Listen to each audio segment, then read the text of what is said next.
Kahit alam ko naman pong i-misunderstand nyo to, i-explain ko pa din. Hindi po totoo na sa Sabado ko ibibigay yung topic kasi nabigay ko na.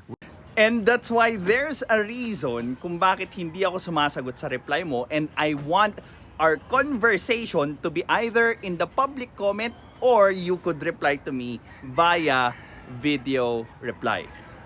And this is the very reason. Well, this is Pinoy Extreme. Pag-usapan natin. This is Pinoy Extreme. Women's clothing. So the idea na baka bigla pareho pala kaming agree dun sa topic tapos hindi niya alam is false and misleading. Alam mo, words mo yung nandoon sa comment section. Kaya nga tinag ko or nireplyan ko with the video. Tapos, after kong i-clear out using that video, tsaka ka lang nag-reply ng kung ano yung topic.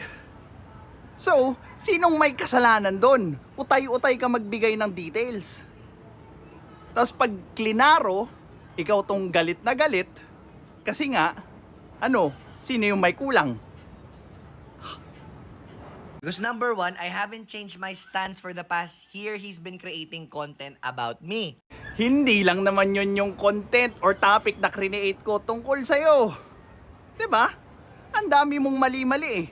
Mahalay ko ba kung gusto mong makipag-usap sa religion? Mahalay ko ba kung gusto mong makipag-usap sa politics? Anong malay ko? Tapos ngayong nililinaw ko, ginawan ko ng video reply, ikaw pa rin galit? As if naman hindi niya alam yung content na ginagawa ko. Pangalawa po, yung intended format po sana ng debate was Jubilee surrounded. Kaya nga po yung una ko sanang request, i-invite niya na lahat ng pwede niya ma-invite para minsanan na lang. Do you even have an idea how long it would take for all 5 people to give a reply? Tapos, i-cross-examine pa yung sinabi mo, plus ikaw rin, re-replyan mo rin isa-isa yung mga kasama doon. Do you know how long it would take? Or baka naman kasi gusto mo yung bara-bara na style lang pagdidebate. Wherein magmumukha ka na namang malakas kasi nga hindi mo na naman pinagsasalita yung mga kasama dito. Hindi kami pinanganak kahapon, Gabe. Alam namin kung paano ka makipagdebate. You have your samples there. And all of the people who are watching you. Ang kaso, sabi niya, baka hindi magtugma yung schedule. So, ginawa po natin, in-adjust po natin ulit yung terms. O sige, basta may isang mag-attend. Okay na yon. Natatawa lang ako na all year long, since last year, sinasabi nyo anytime, anywhere, any place. Tapos bigla ngayon kung ano-ano nire-reason ninyo. Ako yung anytime. Okay? Ngayon, kung gusto mong magdagdag ng iba, that's going to be another factor. 'Di ba? Kasi again, may ibang schedule yung ibang individuals. Napaka-special mo naman para maging available sila anytime para lang sa'yo. Diyos ko naman. In-adjust ko na po yung original terms ko sana. Nag-compromise na po ako. Binigyan ko na ng kakampi. Ginawa ko ng Sabado para makapag-prepare sila. Binigyan ng kakampi? Hindi mo ako binigyan ng kakampi, Gabe.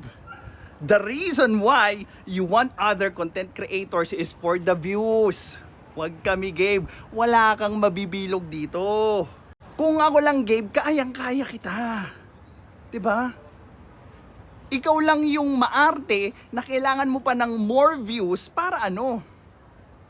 Well, sabi ko nga, iba yung values mo kaysa sa values ko because your intent is magpakalat ng propaganda. Ako, ang intent ko lang magturo ng tama. Irregardless kung may makukuha akong followers or not because again, truth cannot be measured by the numbers of followers. Sok-sok mo sa kukote mo yan.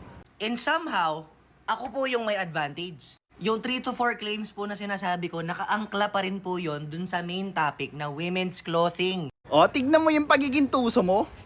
Yung women's clothing pa pala, may 4 subtopics ka pang i-insert doon. Anong malay namin sa subtopics na yon?